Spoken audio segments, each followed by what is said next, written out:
vuelvo a esta pieza del mes de septiembre, con la cual comenzamos el curso. En esta ocasión, y por una actividad que hemos tenido durante todo el verano, en colaboración con el Jardín Botánico, pues queríamos dedicar la pieza del mes a la vegetación que podemos encontrar en las piezas de la colección del museo. Para ello tenemos, para que nos hable de ello, hoy tenemos a Elena Moreno, que es compañera y amiga, con la cual llevamos mucho tiempo también colaborando y trabajando. Trabajo actual porque desde el año 2001 es técnico responsable del área de promoción, imagen y cultura del Jardín Botánico de Córdoba, del Real Jardín Botánico de Córdoba, que este año cumple sus 25 años. Este verano se ha concretado en una actividad que se ha llamado Un jardín en el museo, un museo en el jardín. Bueno, pues de todo ello, Elena es una de las que han ideado esta actividad y por ello, como digo, la traemos hoy a esta pieza del mes. Bueno, en realidad yo me gusta presentarme como la cuentista del jardín. La gente que nos dedicamos a esto del ámbito de la difusión, de la comunicación en medios y en lugares de interés cultural, de interés científico, pues al final lo que tenemos que hacer es contar historias para que ustedes les guste venir, para que a ustedes les guste estar en estos sitios, para que realmente se enriquezca un poco el patrimonio histórico, científico que poseen estos sitios, ¿no? Entonces, como cuentista del jardín, les voy a contar alguna historia de relaciones entre Lola y yo, que no puede ser mejor, entre el museo y el jardín, que siempre ha sido muy intensa y siempre hay muchas cosas y más que podemos hacer y vamos a seguir haciendo, y entre las plantas, el hombre, las plantas y el arte en este caso que está reflejado en alguna de las piezas que tiene el Museo Arqueológico. Bueno, y hacemos cosas como esta, un jardín en el museo, un museo en el jardín, que fue un proyecto que desde el principio nos entusiasmó muchísimo a las dos, porque unía y descontextualizaba un poco las plantas y descontextualizaba también un poco de su sitio algunos elementos arquitectónicos del museo, ¿no? En este caso estamos un jardín en el museo, un jardín botánico dentro de este museo arqueológico, y el proyecto en realidad lo que expone son una serie de cartelas situadas en el jardín botánico al lado de las plantas, donde, como aquí se ve, está la planta y el capitel. Allí en el jardín está grande el capitel o la pieza arqueológica, y la planta es situada al lado de la planta, a la que se refiere con una descripción botánica y una descripción un poco artística, interpretativa, de lo que es la pieza y de lo que es la planta en sí, ¿no? Hemos elegido 4 piezas. Allí entre el museo y el jardín hay unas 12 piezas que hemos seleccionado y las que interpretamos, pero aquí hemos elegido, lo yo, unas 4 porque tienen cosas que contar, porque creemos que son interesantes, tienen historias que no se conocen a lo mejor y que va a dar juego. Por ejemplo, el acanto. Se ha desconfigurado un poquillo la cartela, pero bueno. Bueno, el acanto es una planta que en Córdoba hay mucho, es una planta que es casi prácticamente invasora, se puede ver en los ríos, en los arroyillos. Si hay un murillo al lado de la ribera, que hay agua y que hay humedad, puede salir un acanto, una planta bastante... Y es una planta preciosa, tiene un desarrollo muy lento, porque solamente echa la flor una vez al año, pero es una planta muy bonita. Yo creo que en ese ámbito de... Aquí lo van a ver un poco mejor, de simpleza de la hoja, pues en ella se fijaron los griegos para hacer y para elaborar algunos de los elementos clásicos de los adornos florales que se utilizaban sobre todo en los capiteles, ¿no?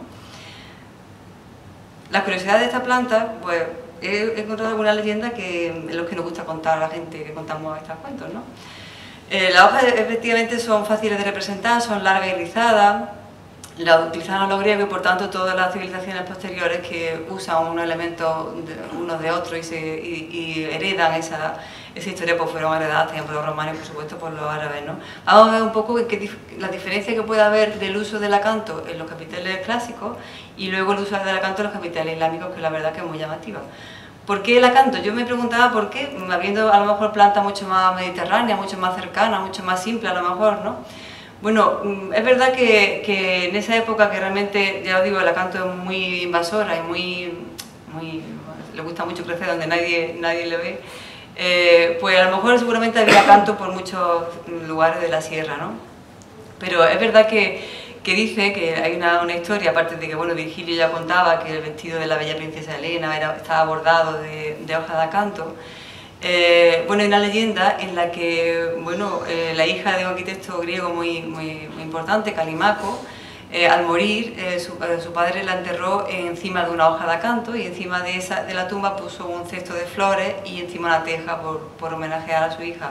Cuando pasó el tiempo y vio la tumba, pues se ve que la planta, ya vieron ustedes que tiene una hoja muy larga, pues abrazó la tumba y la convirtió un poco, la rodeó, ¿no?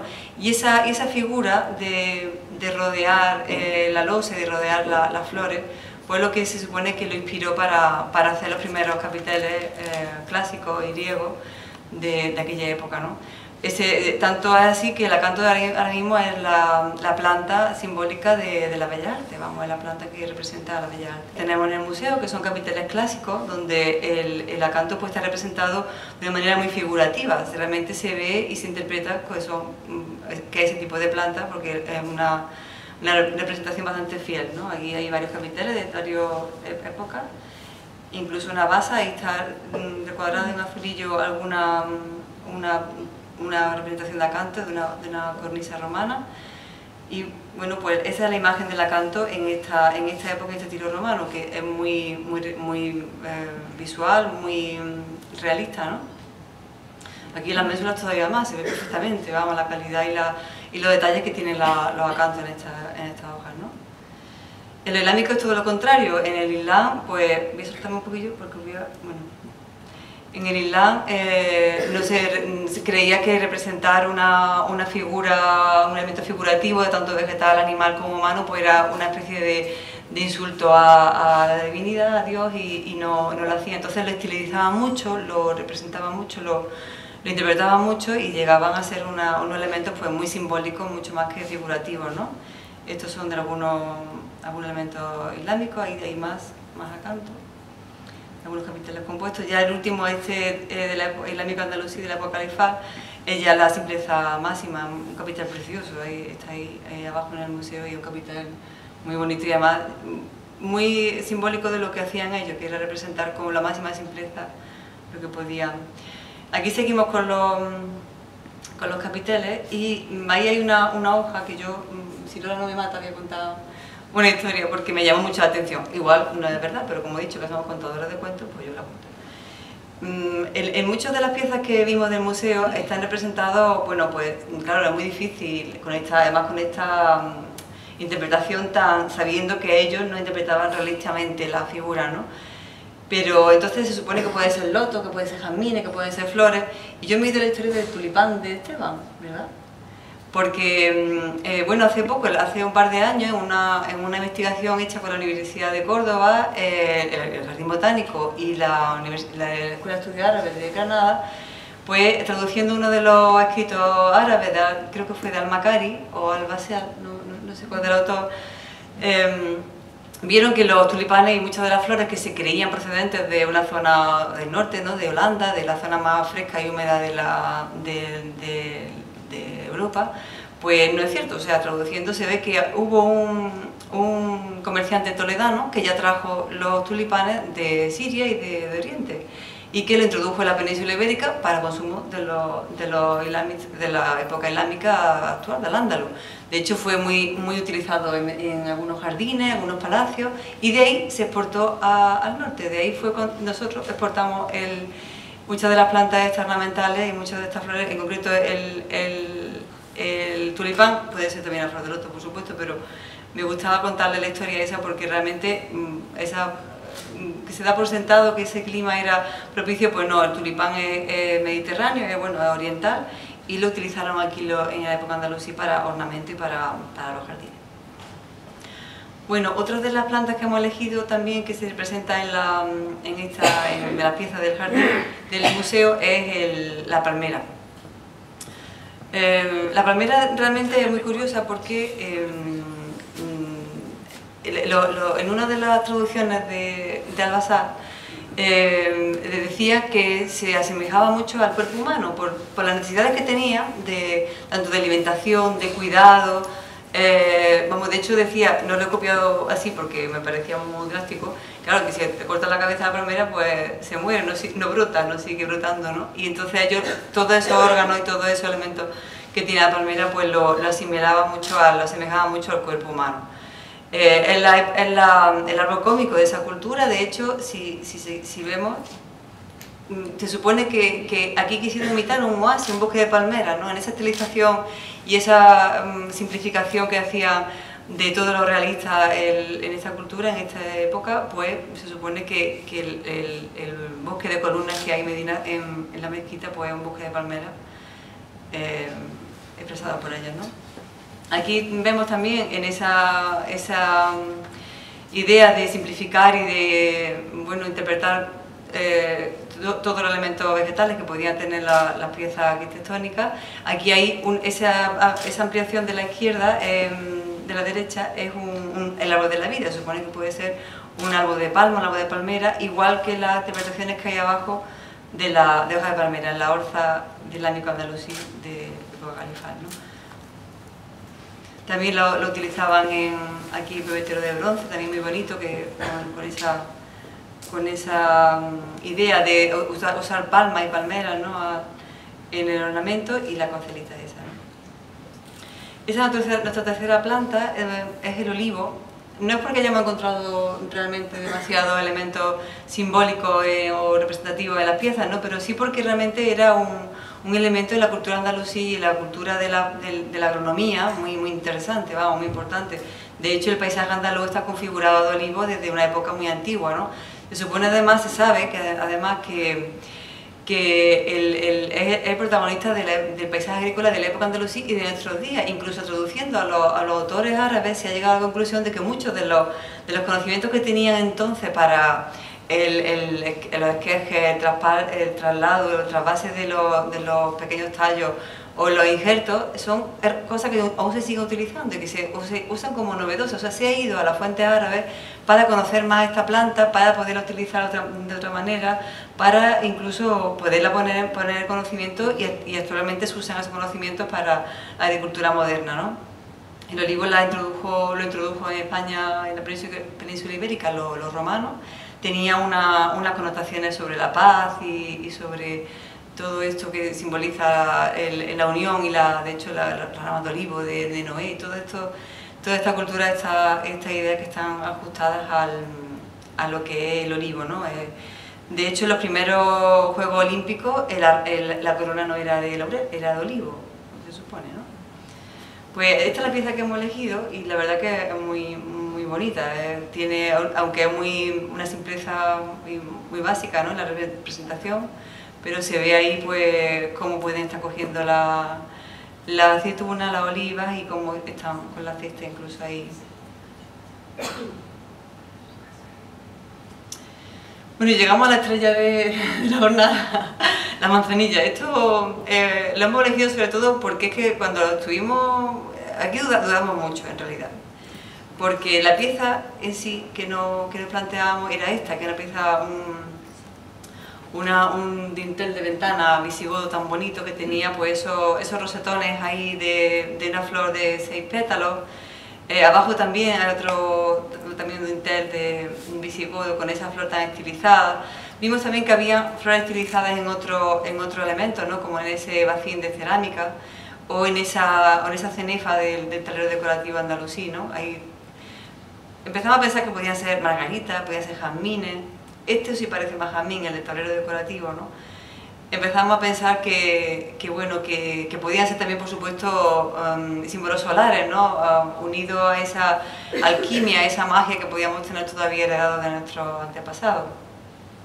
Bueno, pues nosotros hicimos aquí una especie de unión entre la alquimia y la botánica, y mientras estábamos pensando qué flor podía ser margarita, margarita es una planta más ornamental, más creada, no es...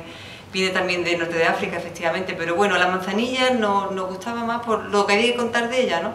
Y en ese momento, cuando empezamos a indagar sobre la manzanilla, ocurrió una cosa, que es que en la Universidad el CSIC de Barcelona y la Universidad de Nueva York, pues llegaron a una conclusión, y después de un año de investigación, que es que analizando la dentadura de un neandertal de hace casi 24.000 años, pues descubrieron que tenía restos de camomila y manzanilla entre los dientes. Es una planta muy amarga, con lo cual no te la puedes tomar por gusto, sino que ya conocían entonces los beneficios medicinales de salud que podían tener esas plantas.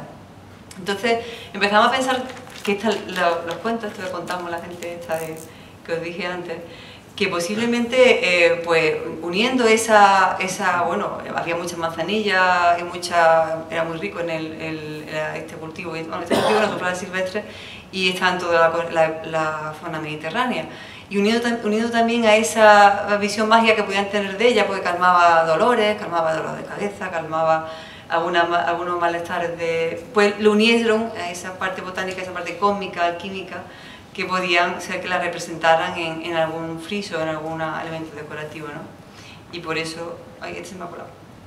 Y por eso pensamos que la manzanilla era un buen referente para hablar de esta planta, de que es una planta que posiblemente pues sí tiene esa representación de pétalos tan característica de las flores simbólicas que pueden aparecer en esos frisos, pero también posiblemente pues, fuese una planta de culto por tener esas propiedades de medicinales que tiene, ¿no?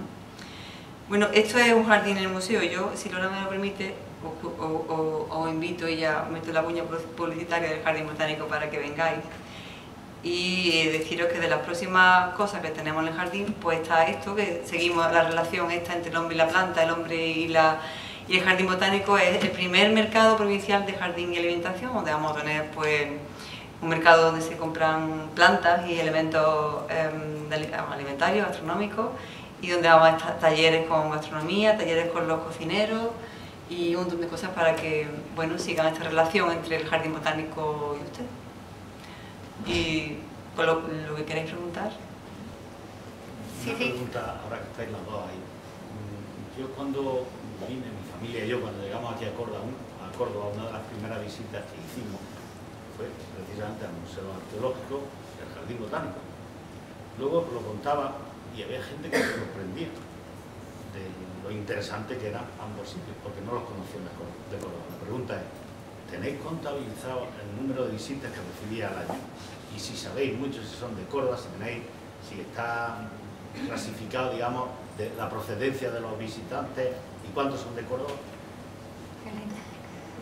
Sí, en el jardín sí sabemos cuánta gente viene al año y tenemos un estadillo en la entrada que lo separa no por cordobeses o no cordobeses, sino por españoles o no españoles.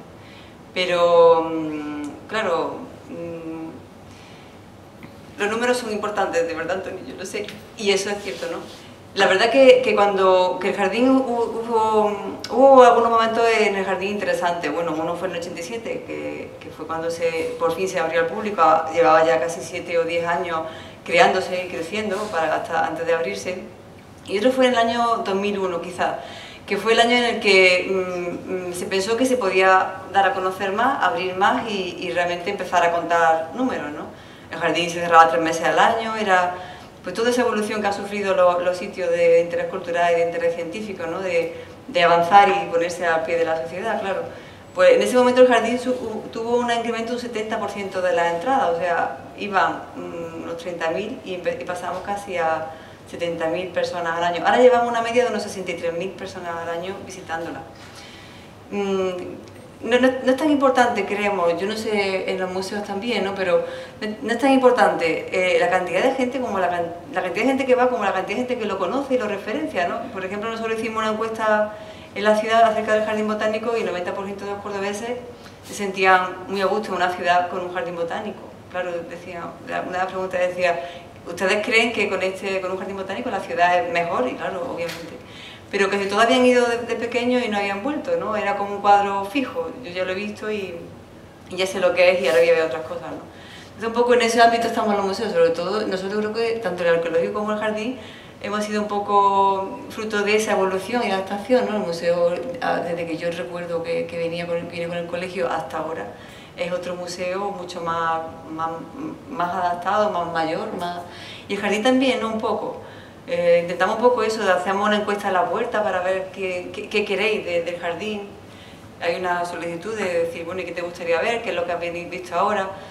Tenemos el Facebook, donde nos llega lo bueno y lo malo, e intentamos contestar a todo, ¿no?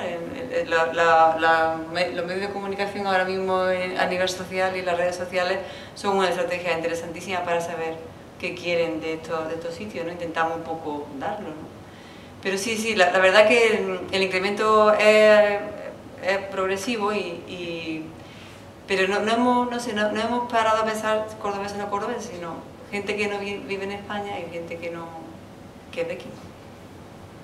¿Cuáles son las ventajas, digamos, fundamentales de los socios del jardín? Con la cuota de... Bueno, voy a pasar empezando por lo más duro. Con la cuota que no recuerdo cuánto es, pero no sé si son 12 o 15 euros al año. 17. Se puede entrar a todas las actividades. En el jardín siempre las actividades siempre es lo mismo, aunque hay actividades no hay que pagar incremento. Entonces con eso entran todas las actividades, a los mercados, a la música de noche, a los conciertos, salvo de la música sefardí que organiza el ayuntamiento. Eso, lo demás son todo, entra con él. Luego hacen excursiones y vamos a intentar hacer algo que hacéis vosotros, que es el voluntariado el cultural, para que los socios del jardín sean cicerones del propio jardín y puedan ser un poco receptores de visitantes y anfitriones de gente que viene al jardín, ¿no? Un poco potenciar ese papel dentro del jardín. Luego hacen muchas cosas, hacen talleres de jardinería, de horticultura, de bonsáis. Claro, a ellos más que nada antes les mandamos información de lo que hacemos en el jardín. Hacen cursos de pintura, hay una actividad que también crean ellos mismamente y que nosotros intentamos potenciar y ayudar en lo que podemos para que la desarrollen.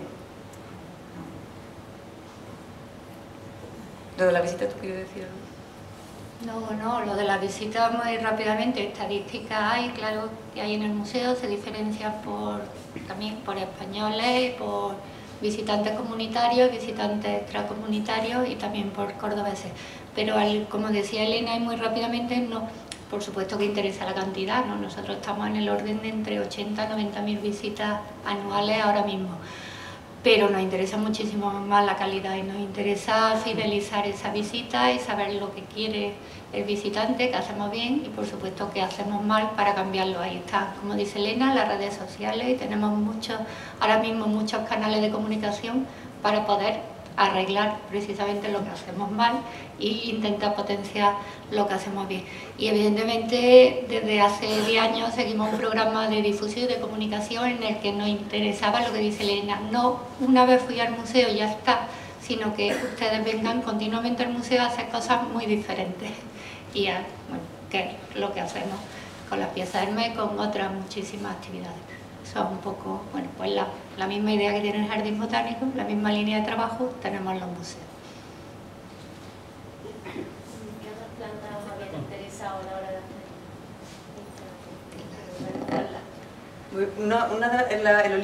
La uva, la vid, por ejemplo, ¿no? Que había también en una de las tablas también había representaciones de la vid, hombre, por la importancia que tiene toda la cultura del vino en Andalucía, también estaba interesante.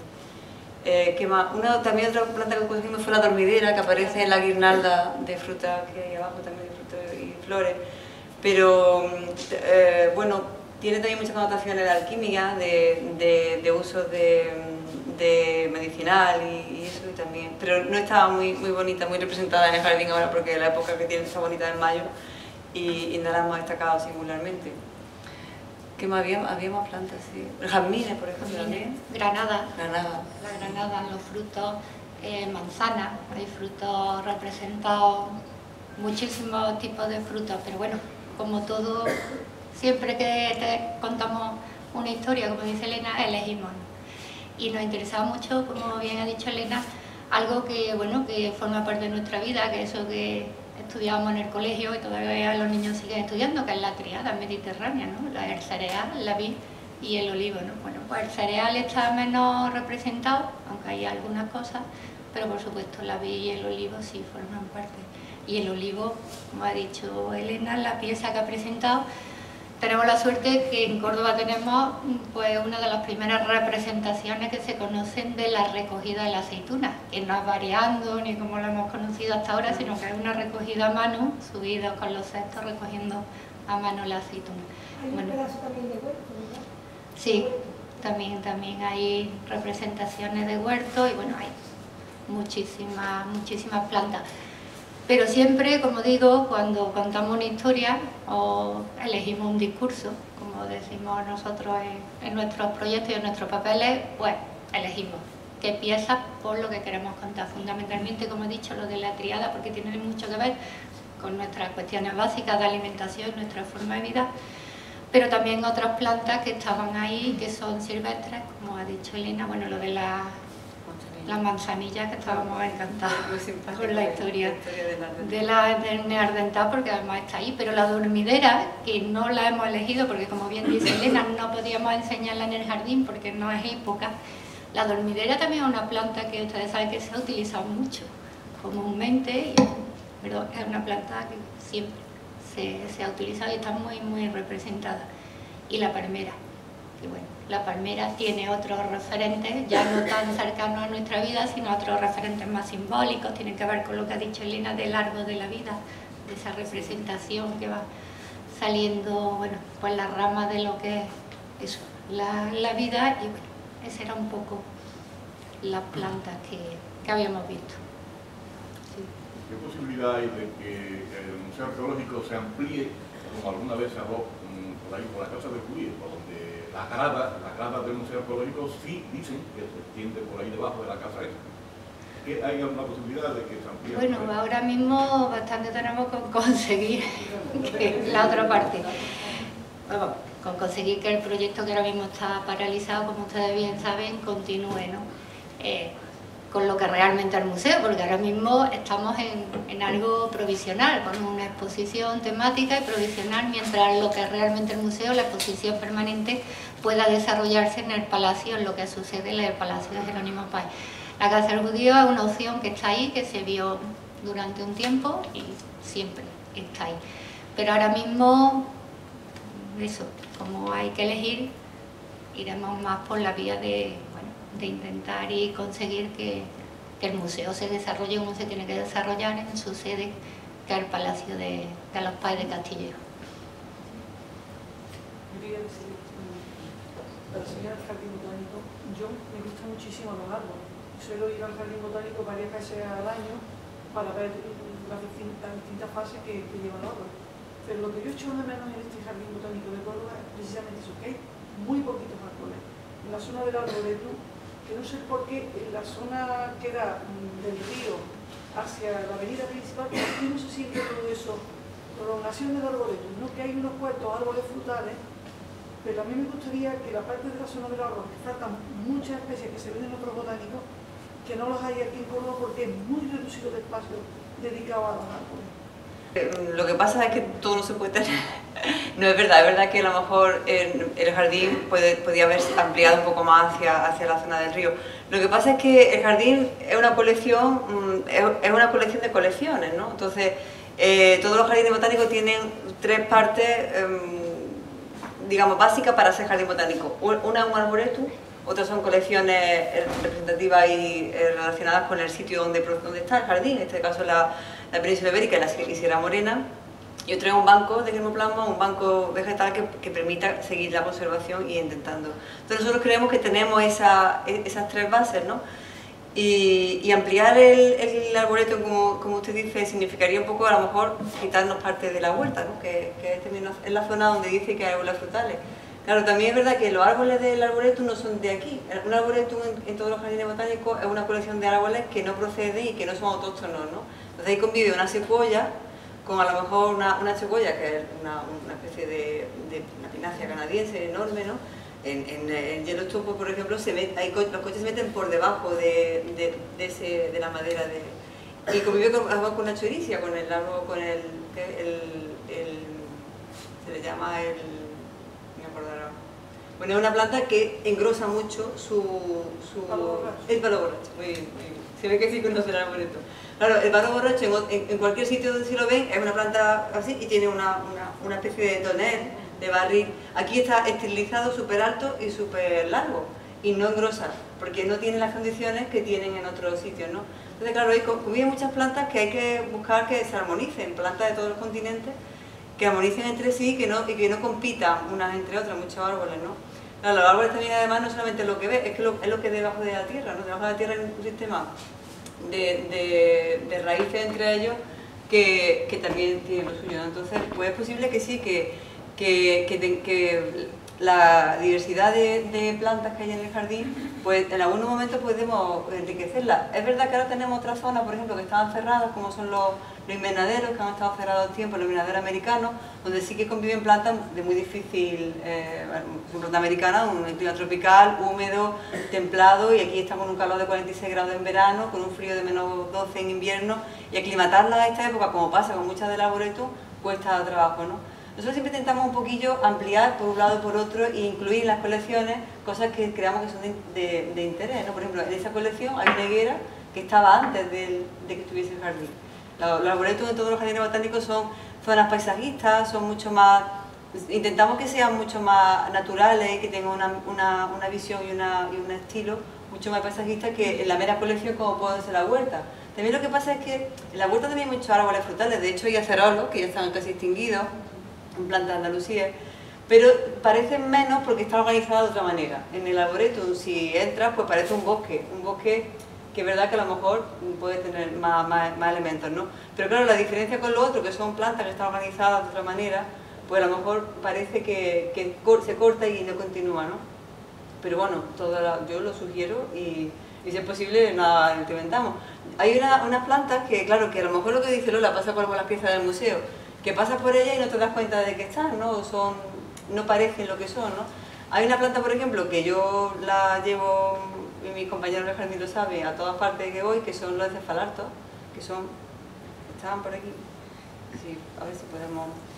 Y son una planta que en todo el hemisferio norte solamente se pueden ver aquí. O sea, en todo el hemisferio, un americano quiere ver una colección de encefalartos de estas características y solamente la podría ver en el Jardín Botánico de Córdoba, en el Real Jardín Botánico de Córdoba. Son estas plantas que parecen palmeras, sí, que tienen, claro, que tienen la piña esa, ¿no? A ver si de alguna manera podía presentarla. Pues está al principio, ¿no? Está entrando, efectivamente. Entonces, siempre intentamos incrementar las colecciones que podemos, un poco también sabiendo eso, que las plantas, que el clima de Córdoba es muy extremo, no es un clima... Exactamente.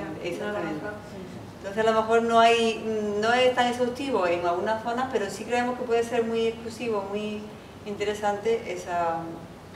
Y la que está al lado también, que es la de Cuerno de Arce, que es también una... Esa. Uy, Me da muy rápida. ahí está. Sí, ese encefalato, el encefalatoferos, que tiene nombre de dinosaurio, vamos, el encefalatoferos suena totalmente a...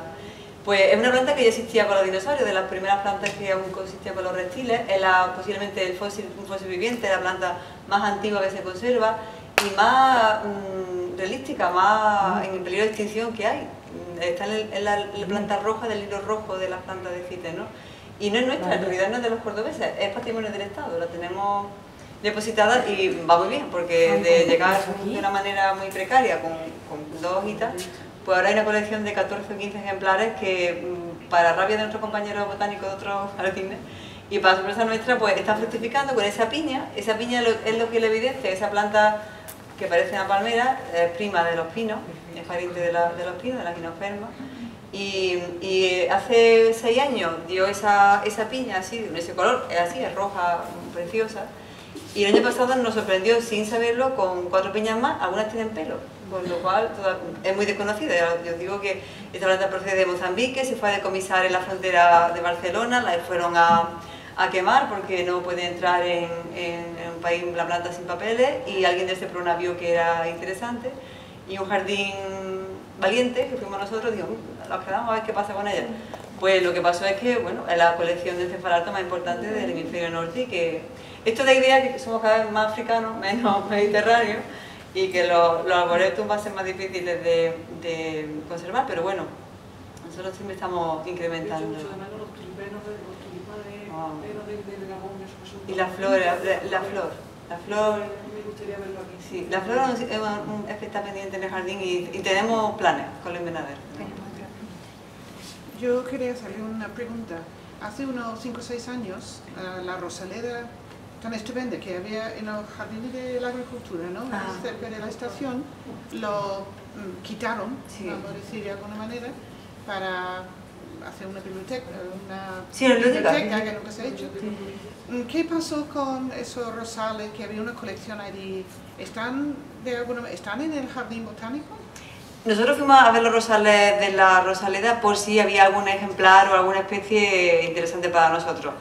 Mi compañero botánico dijeron que había 2 especies que no teníamos y 2 se llevaron, creo que una se llevó al jardín y otra al zoológico. El zoológico es una Rosaleda magnífica también de entrada y creo los demás no eran tan singulares. Vamos, las Rosaledas son, bueno, que no son plantas por ahora, son plantas ornamentales, son plantas que se cultivan en laboratorio también, no son plantas silvestres tan especiales. Yo sí recuerdo que no solo la Rosaleda, hay unos bancos con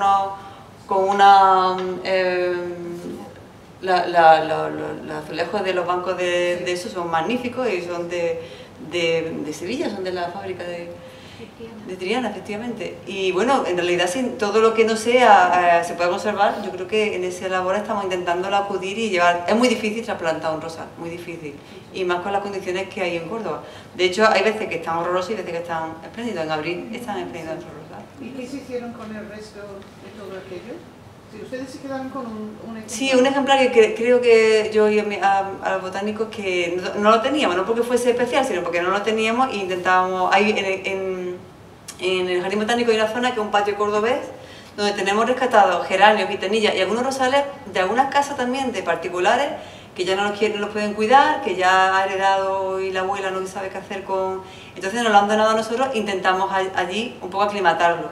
No es esa política un poco, porque luego allí he intentado, cuando en la época de la Navidad nos llegan peticiones de que acojamos al arbolito de Navidad, con lo cual a los 5 años llega gente, yo le di mi abeto hace 5 años y Dios mío, ¿qué habrá sido? Porque claro, esas plantas además no sabemos de dónde vienen, no sabemos cuál es su procedencia, ni cómo han crecido, que intentamos allí acogerlos y tal, pero claro, es muy difícil porque no sabe en realidad cómo ha sido, con lo cual es complicado. Pero bueno, yo sí me acuerdo que la importancia no era porque fuesen muy importantes, muy singulares, sino porque no los teníamos y creo que se incrementó a la colección que está frente a la cafetería del jardín, la colección de rosales muy bonita. Este año había un hito importante para el jardín, la concesión del título de... Ay, menos mal que lo has dicho. Sí. Menos mal que lo he dicho, pero real, real un poquito del tema. Sí. Un poquito, ¿qué ha significado para el jardín botánico la concesión del título? Hombre, la verdad que eso fue una sorpresa, vamos, la verdad que no fue una cosa así premeditada ni nada, ¿no? O sea, era un poco cuando empezamos a planear cómo homenajear y cómo discurríamos el año del aniversario, 25 años ya es una cantidad importante, pues bueno, pues se nos ocurrió un poco eso, ¿no? A hacer algún hito, algo que resaltara, ¿no? Y la verdad es que haciendo el dossier y viendo lo que es el jardín, ha pasado como el currículo que me ha dicho Lola, que no nos lo creíamos, todas las cosas que habíamos hecho, todo lo que somos capaces de hacer y enviado a la Casa Real automáticamente. Dijeron que sí. Es la primera vez que se concede el título de Real a un jardín botánico que no nació Real Jardín Botánico. En España hay 3, que es el Real Jardín Botánico de Madrid, que ese jardín nació real, lo inauguró un rey y lo trasladó un rey también de sitio y lo puso en medio de Madrid porque creía que con eso beneficiaba y potenciaba la calidad de vida de los madrileños. El Jardín de Alcalá de Henares, que también nació así, se llama Juan Carlos I, el Real Jardín Botánico Juan Carlos I nació real y a nosotros pues nos lo han dado por méritos, con lo cual yo creo que eso es lo más interesante, que realmente haciendo uso de esos méritos, uso de ese currículum, que una vez recogido, la verdad es que es bastante interesante, la Casa Real y el rey en persona fue el que dijo que bueno, que Córdoba merecía tener un Real Jardín Botánico, para nosotros un honor. Eso nos destaca el jardín más importante del mundo, que es Kew Garden, el Kew Garden, es el Real Jardín Botánico de Londres, y en ese ámbito, en el ámbito de jardines botánicos, tener un jardín real, pues la verdad que, y para Córdoba, pues la verdad que nos significa mucho, ¿no? Y también felicitarle por la magnífica sinfonía. Ay. Que se estrenó, que se ha escrito específicamente para el jardín. Eso sí que es preciosa, ¿eh? Preciosa. Sí. Además que refleja, ¿verdad? Refleja el jardín. La han grabado, lo digo para la gente que no ha podido ir, nos empeñamos mucho en que, aunque sea con los medios caseros que teníamos, está grabada. Yo de hecho la tengo en el iPhone, si alguien la quiere ver luego se la pongo. Pero es muy bonita.